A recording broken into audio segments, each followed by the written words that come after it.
तो चलते हैं मेंटल मैथ कक्षा 8 के अगले प्रश्न पर। मैं हूं हरी सर और आप देख रहे हैं मेरा YouTube channel maths with Hari sir. देखिए यहाँ पर हम इस चैप्टर में यानी इस सीरीज में हम कर रहे हैं अध्याय नंबर 3 और अध्याय नंबर 3 का हम प्रश्न 25 करने वाले हैं। जैसा कि लिखा है, एक समचतुर्भुज के विकर्णों की लंबाई क्रमशः 12 सेंटीमीटर और 16 सेंटीमीटर है, तो प्रत्येक भुजा की माप बताइए। बच्चों, आपको याद होगा कि समचतुर्भुज की सभी भुजाएं क्या होती हैं, बराबर होती हैं। तो हम एक भुजा की लंबाई ज्ञात कर लेंगे तो सभी की लंबाई आ जाएगी। और एक चीज और मैं आपको बताना चाहता हूं कि समचतुर्भुज के जो विकर्ण होते हैं वो एक दूसरे को लंब समद्विभाजक करते हैं। ठीक है, ये चीज याद रखना। और प्रश्न नंबर 26 में हम करने वाले हैं, जैसा कि आप देख रहे हैं x का मान ज्ञात करना है और यहाँ पर एक क्वाड्रिलेटरल बना हुआ है, मीन्स एक चतुर्भुज बना हुआ है, तो हमें इसमें x का मान ज्ञात करना है। आइए करना शुरू करते हैं। तो बच्चों, जो मेरे चैनल को पहली बार देख रहे हैं मैं उनसे रिक्वेस्ट करता हूँ प्लीज़ वो मेरे चैनल को सब्सक्राइब कर दे, साथ ही बेल आइकन को क्लिक कर दे। ठीक है, आइए करना शुरू करते हैं। तो यहाँ पर बच्चों ये मैंने एक फिगर बना ली है, एक चित्र बना लिया है ABCD। तो हम इसको मान लेते हैं, माना ABCD एक समचतुर्भुज है।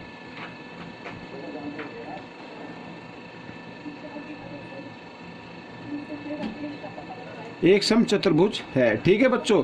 और यहाँ पर ये A को C से मिलाया और B को D से मिला दिया हमने। ठीक है, तो यहाँ पर ये इसके विकर्ण हो गए। मान लो AC तो है 16 सेंटीमीटर, ये 16 सेंटीमीटर है, और ये BD जो है ये है 12 सेंटीमीटर। ठीक है, इस तरीके से। और ये O पर प्रतिच्छेद कर रही हैं एक दूसरे को। ठीक है, यहाँ पर। तो अब आगे चलते हैं बच्चों, जिसमें AC व BD क्रमशः AC हमने पहले लिखा है, तो AC 16, तो 16 लिखेंगे, 16 सेंटीमीटर व 12 सेंटीमीटर। ठीक है। ये दो क्रम से क्या है, या इसमें लिख लो विकर्ण है, इस तरीके से।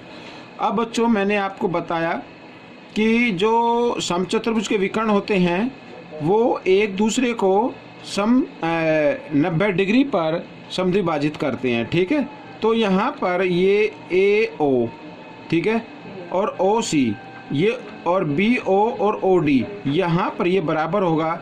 हम मान लो हम AB की लंबाई हमें निकालनी है, तो ये लंब समद्विभाजक करते हैं, तो इसका मतलब यहाँ पर 90 डिग्री का कोण बनता है। ठीक है, क्या बनता है, 90 डिग्री का कोण। तो आइए शॉर्ट मेथड से मैं आपको बताता हूँ, छोटे तरीके से। तो त्रिभुज AOB, आपको लेना त्रिभुज AOB। ठीक है, तो यहाँ पर क्योंकि 90 डिग्री का कोण है, तो इसके सामने जो ये भुजा होती है वो क्या होता है, कर्ण होता है। तो कर्ण का वर्ग होगा शेष दो भुजाएं जो बची ना उनके वर्गों के योग के बराबर। तो AO का वर्ग और जमा BO का वर्ग, इस तरीके से।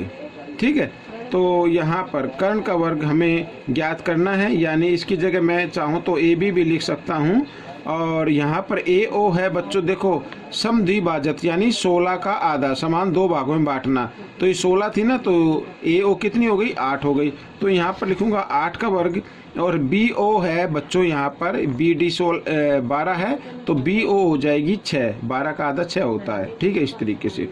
तो AB का वर्ग बराबर होगा 8 का वर्ग 64, यहाँ पर 64 लिखेंगे, और 6 का वर्ग लिखेंगे 36, और दोनों को जमा किया तो आ गया 100। ठीक है, इस तरीके से। तो हमें निकालना है AB। तो यहाँ पर वर्ग है, तो इधर आकर ये जो 2 था, ठीक है, मैं इधर ले आता हूँ, तो इधर ये वर्गमूल में चेंज कर देता हूँ मैं इसे, और 100 का वर्गमूल होता है 10। तो 10 यहाँ पर सेंटीमीटर मैं लिखूंगा।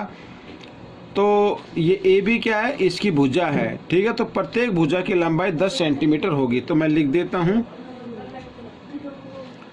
प्रत्येक भुजा की लंबाई बराबर 10 सेंटीमीटर। ठीक है बच्चों, क्योंकि ये एक मेंटल मैथ है, तो आपको थोड़ा शॉर्ट तरीके से आप इसको समझना होगा और इसी तरीके से मैं आपको ये बता रहा हूँ। ठीक है, अब हम करेंगे बच्चों यहाँ पर अगला प्रश्न। ये जैसा कि आप देख पा रहे हैं अपनी स्क्रीन पर, x का मान ज्ञात करना। ये तो बिल्कुल ही आसान है। ठीक है, अब यहाँ पर देखो हल, ABCD एक चतुर्भुज है।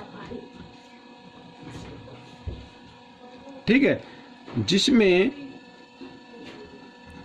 कोण A बराबर 110 डिग्री, कोण B बराबर 120 डिग्री और कोण C बराबर x डिग्री और कोण D है हमारा यहाँ पर 60 डिग्री। ठीक है बच्चों, इस तरीके से। तो बच्चों हम जानते हैं चतुर्भुज के चारों कोणों का योग 360 होता है। आइए इस तरीके से हम इसको जमा कर लेते हैं, चारों कोणों को। ये मैंने जमा कर दिया। तो यहाँ पर इन चारों कोणों का योग क्या होगा? 360 डिग्री। ठीक है, अब हम यहाँ पर A की वैल्यू लिख लेते हैं 110 डिग्री, जमा B की है 120 डिग्री और बच्चों यहाँ पर C की तो x है और D की है 60 डिग्री बराबर 360 डिग्री। ठीक है, इस तरीके से। आइए देखिए जमा कर रहे हैं इनको, 0 और 6 और 2 8 और 1 9 और 1 और 1 2, तो 290 आ गया बच्चों इनको जमा करने पर, और बराबर जमा x बराबर 360 डिग्री। ठीक है, इस तरीके से। तो x का मान निकाल रहे हैं तो 360 और 290 इधर जमा का, इधर आकर ये घटा का हो जाएगा इस तरीके से। तो जब हमने इसको घटा किया बच्चों तो कितना निकल के आया? 70 डिग्री आया बच्चों। तो x का मान क्या आ गया? 70 डिग्री। तो बच्चों ये प्रश्न आपका हल हो गया है। आपको ये प्रश्न कैसा लगा मुझे ज़रूर बताना और इसमें से सीखकर आप दूसरे बच्चों को ज़रूर सिखाना।